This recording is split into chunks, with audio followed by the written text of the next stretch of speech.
Popular medical centre and hospital, যেটি সুভানিঘাটে অবস্থিত। এবং এখানে একজন রোগীর যেটি অপারেশন এর আগ মুহূর্তে যখন রোগীর অবস্থা খারাপ তখনও তাদেরকে জানানো হয়নি, কিংবা আইসিতে নেওয়ার পর যখন অপারেশনের পর রোগীর অবস্থা খারাপ হয় তখনও জানানো হয়নি, এবং মৃত্যুর প্রায় 4 ঘন্টা পরও কিন্তু আত্মীয় স্বজনকে জানানো হয়নি যে রোগী মারা গেছেন। এমন একটি অভিযোগ নিয়ে আমরা এখন যারা স্বজন রয়েছেন তাদের সাথে আমরা কথা বলবো। আরেকটি বিষয় জানিয়ে রাখতে চাই যে সিলেটের প্রাইভেট হাসপাতালগুলোতে এরকম হরহামেশাই ঘটনা ঘটছে, এবং ভুক্তভোগীরা কিন্তু বেশ আলোচনা শেষে অনেকেই বিভিন্ন বুঝ দিয়ে তারপর কিন্তু বাড়িতে পাঠিয়ে দেওয়া হয়। এবং তারা একটি কাজ করেছেন যে রোগীর বিল যেটি রয়েছে সেই বিলটাও তারা রাখতে চাচ্ছেন না, কোনো মতেই লাশটা যেন তারা নিয়ে বাড়িতে চলে যান এমনটাই চেষ্টা করছেন popular medical centre and hospital Subhanighat শাখার কর্তৃপক্ষ। আমরা এখানে যারা রয়েছেন ভুক্তভোগী তাদের সাথে কথা বলবো। আচ্ছা, আমি বলতেছি, আমি হচ্ছে সজীব। আমার বাসা হচ্ছে সুনামগঞ্জ দরা বাজার, আর ইউনিয়ন হচ্ছে বুকলা বাজার। আমি আমার আঙ্কেলকে এখানে এডমিট করানো হয়েছিল। আঙ্কেলের সমস্যা ছিল পিএলআইডির সমস্যা। তো এটা হচ্ছে পায়ের একটা সমস্যা। মানুষ যখন হাঁটতে না পারে বা হাঁটতে সমস্যা হয় তখন মানে সার্জারির মাধ্যমে এটা সমাধান করা হয়। তখন পপুলার ইবনে সিনাতে ডাক্তার দেখানো হয়েছিল। ডাক্তার হচ্ছিল আপনার মুশিউর রহমান মজুমদার। ডাক্তার দেখানোর পর ডাক্তার সাজেস্ট করলো যে এটা অপারেশন করতে হবে। অপারেশনের জন্য ডাক্তার প্রাইভেটলি এখানে সাজেস্ট করছে যে এই হসপিটালে অপারেশন করা হবে। তো অপারেশনের জন্য রোগীকে নেওয়া হয়েছিল অপারেশন থিয়েটারে। বাট এর আগ পর্যন্ত রোগী 100% সুস্থ ছিল, বা রোগী সুস্থ থাকার পরে আস্তে আস্তে রোগীকে অপারেশন নিয়ে যায়। অপারেশনের পর যখন রোগীর অবস্থা খারাপ হয় এই ব্যাপারে আমাদেরকে কিছু বলা হয় নাই। অপারেশন করছে সকাল 8টার দিকে, আর 4টার দিকে রোগীকে একবার দেখার সুযোগ দেওয়া হয়েছিল। যখন দেখছিল তখনই রোগীর মানে অক্সিজেন লেভেল কম ছিল। তখনই রোগীর অক্সিজেন লেভেল ছিল 47, তো 74 ছিল। তো ওই সময় তুলনামূলকভাবে রোগীকে আইসিইউতে শিফট করার কথা, বা রোগীর তুলনামূলকভাবে সমস্যার দিকে সম্মুখীন হচ্ছে, কিন্তু আমাদেরকে কিছু জানানো হয় না। এখানে উপস্থিত ছিল রোগীর ছেলে, মানে পেশেন্টের নিজের ছেলে, কিন্তু পেশেন্ট কিছু জানানো হয় না। আমার কথা হচ্ছে, যখন আমার পেশেন্ট খারাপের দিকে যাবে, আস্তে আস্তে ডিক্রিজ হবে, তখন আমাদেরকে বলবে যে আপনার রোগী খারাপের দিকে যাচ্ছে, ওনাকে আইসিইউতে নিতে হবে, সিসিইউতে নিতে হবে, বা উন্নত চিকিৎসার জন্য অন্য কিছু জায়গায় ট্রান্সফার করতে হবে। এই ব্যাপারে আমাকে কোনো কিছু জানানো হয় নাই।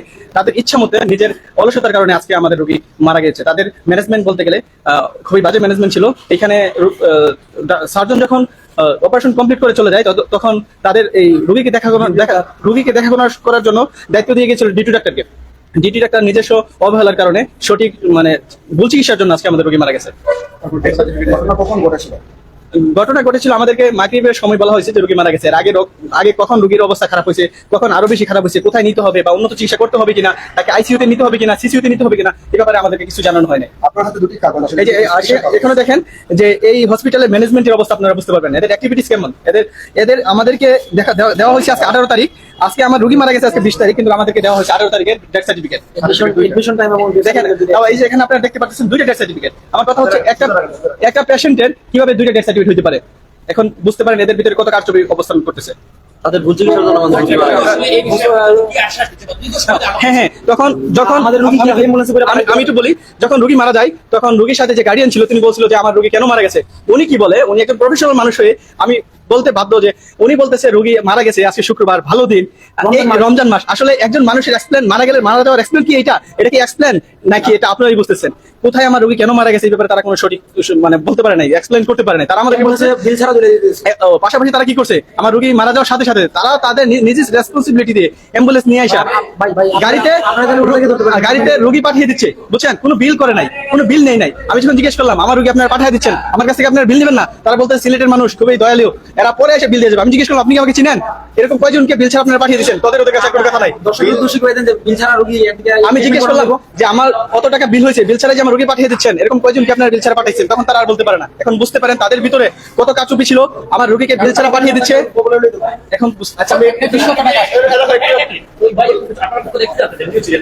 ভাই কারো টাকা পয়সা শর্ট থাকলে পপুলার নিয়ে আসবেন, ওরা ফ্রি ট্রিটমেন্ট দেয়, এটা হচ্ছে কথা। আমার রোগীর হচ্ছে আমি বন্ধু, মানে রোগীর ছেলের বন্ধু হই আর কি। কি করছে আপনাদের সাথে আপনারা? এই সুজিব ভাই যা বলছে একদম হুবহু, আর আমি ওইরকম বাড়তি কিছু বলতে চাই না। আমার একটাই কথা যে আপনাদের টাকা পয়সার সমস্যা থাকলে পপুলার নিয়ে আসবেন, ওরা ফ্রি ট্রিটমেন্ট দেয়, রোগীকে টাকা ছাড়া ডিসচার্জ দিয়ে দিতেছে এবং ডেথ সার্টিফিকেট দিয়ে দিতেছে, অ্যাম্বুলেন্সে তুলে দিতেছে, অ্যাম্বুলেন্স ভাড়া সহ এরা দিয়ে দিতেছে। আপাতত উপরে সিনিয়র মানুষেরা পুলিশ প্রশাসন আসছে, হসপিটাল কর্তৃপক্ষ আপনাদেরকে কি আশ্বাস দিলেন? ওনারা আপাতত ডিসিশন নিতেছে, আমরা তো জুনিয়র মানুষ, ওনারা যেহেতু সিনিয়র আছে, ওনারা আপাতত মিটিং এ বসছে, ওনারা ডিসিশন নিবে, সিদ্ধান্ত নেওয়ার পর আমরা জানতে পারবো। আমরা ইতিমধ্যেই আসলে প্রশাসনের সাথে এই ব্যাপারে কথা বলছি, তারাও আমাদের ব্যাপারটা খুব অনলি বুঝতে পারছে যে আসলে এই জিনিসটা কি করছে, বা এখানে যারা দায়িত্ব ছিল তারাও এই ব্যাপারটা বুঝতে পারছে যে এখানে অনেক বড় কারচুপি হয়েছে, কিন্তু এখানে আমাদের আরো কিছু লিগ্যাল গার্ডিয়ান ছিল, তারা উপরে বসে কথা বলতেছে এই ব্যাপারটা নিয়ে। আচ্ছা, একটু পেছনে তাকাই। যেদিন ভর্তিতে নিয়ে আসছিলেন, কেন আসছিলেন এবং ওনার কি সমস্যা ছিল? যখন রোগীকে ভর্তিতে নিয়ে আসে, রোগী তো একদম সুস্থ, রোগীর সমস্যা ছিল একটু হার্টের সমস্যা হয়, যেটাকে মানুষের লাম্বারে টান দিলে হয় আর কি, পিএলআইডি সমস্যা আর কি। যখন সার্জারির মাধ্যমে বা অ্যানেস্থেসিয়ার মাধ্যমে অথবা আরো অনেক অ্যাক্টিভিটিস আছে। কি কি পরীক্ষা করাইছিলেন আপনার অপারেশনের আগে? অপারেশনের জন্য অনেক পরীক্ষা করাইছে। হ্যাঁ, আমি বলি পপুলার হসপিটাল, আমরা পপুলার হসপিটাল সুবানিকা পরীক্ষাগুলো করাইছিলেন? আমরা অনেকগুলো পরীক্ষা করাইছি, লাস্ট পর্যন্ত আমরা এমআরআই করাইছি, আমাদের প্রবলেম ফাইন্ড আউট করছি এমআরআই এর মাধ্যমে। এমআরআই করে আমরা যে সমস্যা পাইছি সেটার জন্য সার্জারিতে আমরা নিয়ে আসছিলাম এখানে। সার্জারির মাধ্যমে আমাদের সুস্থ মানুষের কাছে তারা মেরে ফেলছে ভুল চিকিৎসার মাধ্যমে। জানতে পেরেছেন আপনাদের আমরা জানতে পেরেছি সন্ধ্যার ইফতার টাইমে আমাদের রোগী মারা গেছে, এর আগে আমাদেরকে আর কিছু জানানো হয় নাই। ওনার যে খবরের সমস্যা ছিল আর যে নাম্বারে কিছু চেঞ্জিং আছে, ওইটার জন্য অপারেশন, ওইটার জন্য অপারেশন। অপারেশনের ডেট কখন দিয়েছিল আপনাদের? আজকে অপারেশন কোন ডাক্তার করেছিল? মুশিউর রহমান স্যার, মুশিউর রহমান মজুমদার অপারেশন করেছিলেন, আর অপারেশনের পরে দায়িত্ব দিয়েছিলেন এখানে কাউসার নামের একজনকে। আচ্ছা, যিনি অপারেশন করেছেন সর্বশেষ ওনার সাথে কি কোনো কথা বা ফোনে কথা হয়েছে? দেখেন, ওনাকে আমি বারবার ট্রাই করছি এখানে আসে এই ব্যাপারটা এক্সপ্লেইন করার জন্য, ওনার ভিতরে কতটুকু ভয়ভীতি আর কারচুপি আছে এখানে উনি আসেন নাই। উনি ফোন কলের মাধ্যমে তাদের এজেন্ট এখানে পাঠিয়ে, এবং উনি এই কথা বলেছেন হসপিটাল ম্যানেজমেন্টের ভুল থাকতে পারে। উনি এজেন্টের মাধ্যমে তাদের লোক এখানে পাঠিয়ে আমাদের ফোন কলের মাধ্যমে আমাদেরকে মানে বলতেছে যে এই সমস্যা, ওরাও বলতেছে যে আমি তো সবকিছু ঠিক ছিলাম। জি জি, এখানে ডাক্তার আসছে ঢাকা থেকে মাত্র 2 থেকে 3 ঘন্টা অপারেশন করেছে, এরকম কোনো তথ্য আপনাদের আছে? না, এরকম কোনো তথ্য জানি না। ঢাকা থেকে 2-3 ঘন্টার জন্য ডাক্তার অপারেশন করার জন্য আসে বলে আমার জানা নেই। এই ব্যাপারে আমরা জানি না। সর্বশেষ এখন আপনাদের কি বলার আছে যারা ভিউয়ার্স আছেন আছে মানুষ হসপিটালে এসে বারবার হয়রানির শিকার হচ্ছে, ভাই হসপিটালগুলো এক ধরনের পোশাক হ্যাঁ, এখানে আপনার দেখেন, এখানে মানুষজন আসে, অসুস্থ রোগী নিয়ে আসে, কিন্তু এখানে নার্স নাই, ডাক্তার নাই, কোনো কিছু নাই। আপনাদের সিরিয়াস বিভাগে আসে, কিন্তু কোনো রোগী কোনো ট্রিটমেন্ট পাচ্ছে না এখানে, তারা নিজেরা নিয়ে যেতে হইতেছে, কোনো ডাক্তার নাই, কোনো কিছু নাই। আজকে ফ্রাইডে, আজকে সবকিছু মানুষজন অসুস্থ মানুষ আসতেছে, কিন্তু তারা কোনো চিকিৎসা সেবা পাচ্ছে না। হ্যাঁ, রিসেপশনের লোকেরা বসে চলে গেছে। আর তাদের কথাবার্তার কোনো মিল নাই, তারা উল্টাপাল্টা কথাবার্তা বলে, তারা কোনো গুরুত্ব দেয় না, মানুষের কোনো মূল্য দেয় না, তারা দিচ্ছে না। আপনারা এই জিনিসটা দেখলেই বুঝতে পারবেন তারা কতটুকু এক্সপার্ট। একজন মানুষ মারা যাওয়ার পর 2টা ডেথ সার্টিফিকেট দেয়, তারপরে দুটোটাই ভুল। বুঝতে পারছেন? দুটোটাই ভুল, দুটোটাই ডেথ সার্টিফিকেট ভুল। আমি বলবো এই বর্তমানে চিকিৎসার নামে অনেক মানুষকে ধোঁকা দেওয়া হচ্ছে, সুস্থ মানুষকে মেরে ফেলা হচ্ছে। এই ব্যাপারে তদন্ত করা হোক, সঠিক তদন্তের মাধ্যমে এই প্রবলেমটা বের করে যারা অপরাধী তাদেরকে শাস্তির আওতায় আনা হোক। হ্যাঁ, এই ব্যাপারে আমরা দৃঢ় বিশ্বাস যে আমাদের উপরে যারা গার্ডিয়ান আছে তারা আইনি ব্যবস্থা নেবে এবং সর্বোচ্চ পদক্ষেপের মাধ্যমে আমরা এই সমস্যাকে উদ্ঘাটন করবো। না, হসপিটালের যে টাকাটা ছিল এটা আমার ছোট ভাই ছিল, সে টোটাল টাকা একসাথে দেওয়ার জন্য প্রস্তুত ছিল, বাট তারা কোনো টাকা আমাদের কাছে মানে বলে নাই, টাকা ছাড়া আমাদেরকে রুগী পাঠিয়ে দিতে প্রস্তুত। না না, অ্যাম্বুলেন্স তারাই ফোন দিয়ে আনছে, তাদের লোকেই অ্যাম্বুলেন্সে গাড়িতে আমাদের রুগী তুলে দিচ্ছে। আচ্ছা, এই প্রশ্নটা তাদেরকে করছিলেন? হ্যাঁ, আমি যখন বললাম উত্তর কি ছিল? তখন তারা বললো আসলে এটা তো হওয়ার কথা না, আসলে এটা কিভাবে বা কে করছে এই ব্যাপারে তো আমরা জানি না। এখন আপনারা বুঝতে পারেন এখানে ম্যানেজমেন্টের যারা আছে তারাই যদি তাদের ম্যানেজমেন্টের খবর না জানে, তাহলে এখানে কি হচ্ছে আসলে, মূলত কি চিকিৎসাই হচ্ছে না মানুষকে এখানে কসাইখানা মানুষকে মেরে ফেলা হচ্ছে। আরেকটি কথা হচ্ছে, বর্তমান জেলা প্রশাসক রয়েছেন মোহাম্মদ সারোয়ার আলম, জানেন অত্যন্ত নিষ্ঠার সাথে কাজ করে যাচ্ছেন। ওনার কাছে কোনো আবেদন আছে না? উনি যদি দেখে থাকেন ওনার কোনো পদক্ষেপ নেওয়ার, অবশ্যই সিলেট জেলার ভিতরে পড়ে এটা।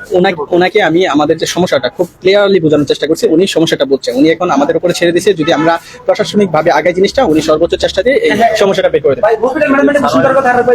আমরা একাধিকবার প্রেস এবং আপনাদের যারা ছিল বা আমরা অনেকবার হসপিটাল ম্যানেজমেন্টের সাথে কথা বলতে চাচ্ছিলাম। ম্যানেজমেন্টের আসলে অনেকেই উদ্যোক্ত কর্মকর্তা তারা ফেস হাইড করে রেখেছে বা ফোনে কথা বলতেছে, আমাদের সাথে সরাসরি কথা বলতেছে না। এখানে দু একজন পাঠাচ্ছে তাদের এজেন্ট হিসেবে, তারাই কথা বলতেছে। আপনি লাইভে ওটা বলেন, আমরা ওনাদেরকে বলছিলাম ওনাদের কেউ কথা বলতে চান না, একজন ডাক্তার। হ্যাঁ, অনেক ডাক্তারের সাথে আমরা আসছিলাম কথা বলার জন্য, ডাক্তার আমাদের সাথে ফেস টু ফেস কথা বলে নাই। আমি আবার বলতেছি যে আমরা আসলে যে সমস্যার জন্য সরাসরি ডাক্তারের কাছ থেকে এক্সপ্লেনটা নেওয়ার চেষ্টা করছিলাম, ডাক্তার সরাসরি আমাদের সাথে উপস্থিত হয় না এবং আমাদেরকে এক্সপ্লেনটা করে নাই। উনি তাদের এজেন্ট পাঠিয়ে বিভিন্ন কৌশলে এটা সমাধান করার চেষ্টা করতেছে।